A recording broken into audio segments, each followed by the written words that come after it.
In today's video, I'm going to teach you how to remove fake PNG background in Affinity Photo. If you've ever downloaded an image that looks like it has a transparent background, but it actually shows a checkerboard or a solid color baked into the pixels, that's a fake PNG background. We're going to isolate the subject and get rid of that fake background cleanly using a simple, non-destructive workflow.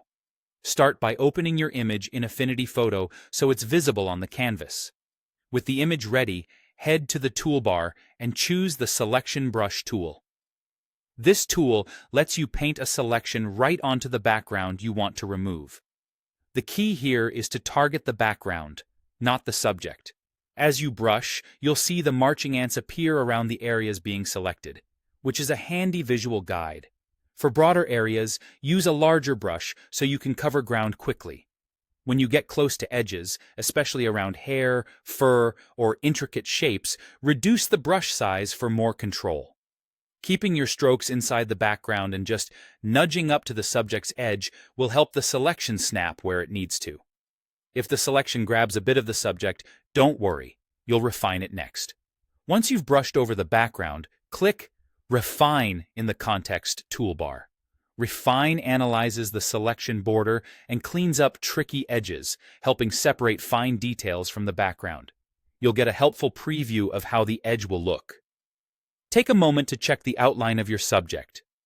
This is where subtle transitions, like semi-transparent edges, get handled more gracefully.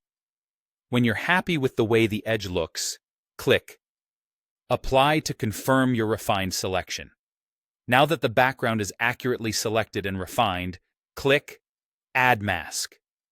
This instantly removes the background from view while keeping your subject intact, and it does so non-destructively. That means your original pixels are still there under the mask, giving you the freedom to tweak the mask later if needed without starting over. At this point, you should see your subject on transparency instead of that fake checkerboard or solid color. Zoom around the edges to make sure everything looks clean. If you notice anything you want to improve later, the mask makes it easy to adjust without damaging the image. When you're satisfied, your image is ready to use in layouts, composites, or exports that support transparency, such as PNG. That's all there is to it.